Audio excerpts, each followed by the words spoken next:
Alright, this is our last lesson for the week, and it's our last lesson for the unit. So, we're going to write a function given a sinusoid. What in the world is a sinusoid? Well, cosine and sine look a lot alike, so any graph that looks like them could be written as either a sine function or it could be written as a cosine function. And because sine and cosine repeat constantly, there are basically infinitely many possibilities. Okay, but I'm going to show you how we can find the one that works best for us, the one that's most convenient. So let's remember our visuals. Visually, sine looks like this. It starts at the midline, it goes down, and then back up. Visually, cosine starts at the positive amplitude to the midline, negative amplitude, midline, and then up. And then what we haven't graphed yet or really talked about, but visually could help us, is our reflection of cosine. If you reflected cosine over the x-axis instead of looking like a valley, it would look more like a mountain where it would start at negative the amplitude to the midline to positive amplitude to the midline to negative amplitude.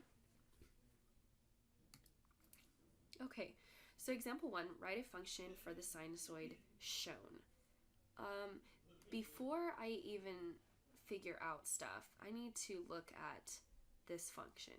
And first, let's start with the midline. Where is our midline? Okay, so I'm going to check out the maximum to the minimum. That would be -1 to 5. -1 to 5 is 6 units total. Okay, so our midline should be halfway in between that. So 3 units from -1 is 2, 3 units from 5 is 2. All right, this is K.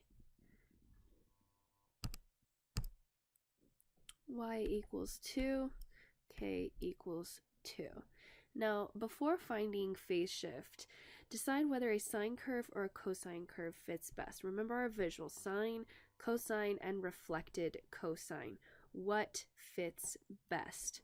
Well, sine starts at the midline. So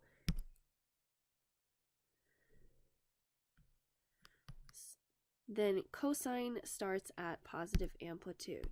Okay, we would rather deal with 0 phase shift if possible. So let's see what's happening at 0. And that's an intercept. Do any of these functions have an intercept at the midline? Yes, they do. Sine starts off with an intercept at the midline. So sine is going to probably be the easiest one to use. Okay, so boxed in is 1 cycle.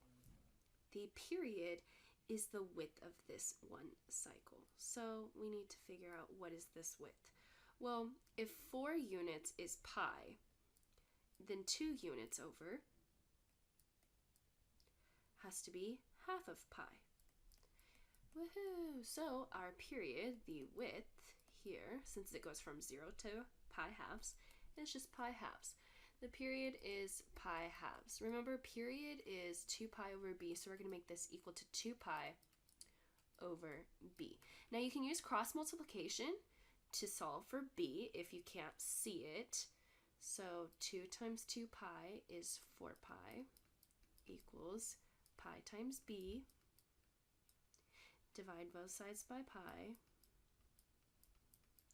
b equals 4. Okay, that's how we solve for b from the period. Okay, we already found that we are not shifting at all. P1 is literally at 0. Okay, there's no phase shift. So if there's no phase shift, then C is going to be 0. But let me show you how to plug that in. You have 0 is equal to b, we found was 4, times theta. What is theta? Well, right here it says plug in P1 for theta, and that's how you would find C. So P1 is our x value of our very first point, which is 0. Oh, and that's why 0 minus C equals 0. C has to be 0. And then your amplitude, it was going up and down 6. So, sorry, it was from minimum to maximum, our value was 6, so our amplitude has to be half of that, which is 3. Now we plug it in to the equation. Remember, we're in the form f theta equals, so it should be 3 times sine. Now, since c is 0, we don't need to put parentheses. We're just going to take sine of 4 theta. 4 theta minus 0 is just 4 theta. And then our value for k is 2, so plus 2. And that's our function. Let's do it for this one. Okay. I kind of prefer sine to cosine just because aesthetically I like it, and so it's easier for me to see. But you can choose whatever you want. So I'm going to use a sine function for this graph.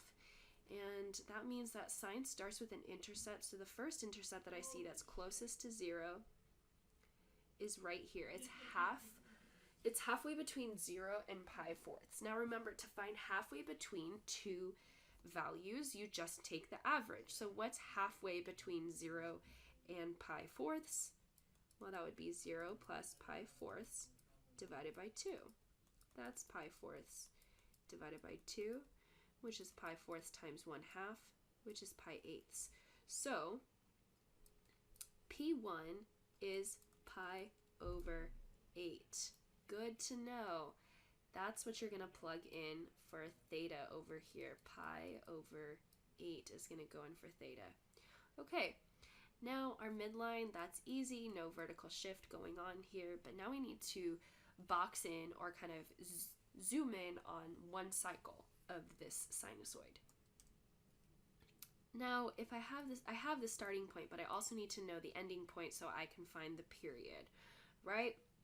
The period, P5 is found by taking P1 and adding the period. So, period can be found by taking P5 and subtracting P1. We already know P1 is pi over 8, so P5 is halfway between pi and 5 pi fourths, so you're going to take the average of that to find halfway between. Now pi is equal to 4 pi over 4, and so continue with that. We end up getting 9 pi over 8 for our P5, so period is equal to P5, 9 pi over 8, minus P1, which is pi over 8, and that is 9 minus 1 is 8 pi over 8. So what's our period? What is the width of one cycle? That is pi. Pi is equal to 2 pi over b. Cross multiply. You can put pi over 1 and cross multiply. So 2 pi is equal to b pi, I guess pi b, divide both sides by pi. B is 2. Okay, I already chose that this was going to be a sine function. We're going to start at the midline. So we do have a phase shift this time. We need to plug in. 0 equals b, which is 2, times theta, which is P1, pi over 8, minus c. 0 equals 2 pi over 8 minus c. Subtract 2 pi over 8 on both sides, so you get negative c is equal to negative 2 pi over 8. So positive c, I'm running out of room here, is equal to positive 2 pi over 8. Oh, wait, that's just pi over 4. So c is pi over 4. What is our amplitude? How high are we going above the midline? How low are we going below the midline? That would be 3. And now we'll plug in our equation. 3 sine. This time we have a phase shift, so we're going to open parentheses. B theta minus c, which is pi over 4. Now, if c were negative, we would put plus pi over 4, and there's no vertical shift. Last example, I'll try to make this one quick. Okay, again, it's easier to do it without any phase shift. So if you can spot one of these functions, sine, cosine, or reflected cosine, that best fits your graph without a phase shift, then that's kind of what you want to do. But first of all, let's just assess the situation. We have a vertical shift. There is definitely a vertical shift, and I'm not seeing it perfectly, so I'm just going to see what is the difference between our max and min. Our max is 2, our min is -4. So -4 to 2, that's 6 units. Okay, so 3 units is where the midline is. That means our midline is at -1. Oh gosh, that's good to know. Y is -1, K is -1, and the amplitude is just half of this, so it was going how far above the midline? 3. How far below the midline? 3.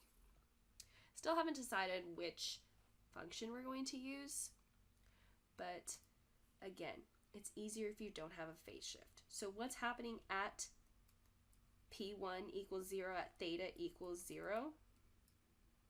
Well, you're starting at the negative amplitude. Is there a function that starts at the negative amplitude? Yes, it's reflected cosine. So the visual that we're going to use is sort of this mountain looking thing. Okay, that's going to be one cycle of cosine. So starts at the negative amplitude, goes to the midline, positive amplitude, back to the midline, and negative amplitude. I'm going to draw a box to kind of zoom in on this. Okay, so now I can figure out what the period is. The width of this box is my period. The width of this box is from 0 to pi. That's why it's so nice to not have to deal with a phase shift. Then you don't have to subtract to find your period. Okay, the period is pi. The period of a regular sinusoid is 2 pi over b. So to find b, we're going to cross multiply. Oh wait, I think we already did this. B is going to be 2. 2 pi over 2 gives you regular pi. Okay, now we're going to plug in P1 for theta. Oh wait, we don't have a phase shift because we're using reflected cosine. So you have 0 equals 2 times 0, no phase shift, minus c. So c is just going to be 0. And I think we've got our function. The amplitude is 3 cosine of 2. Sorry, I need some more space here.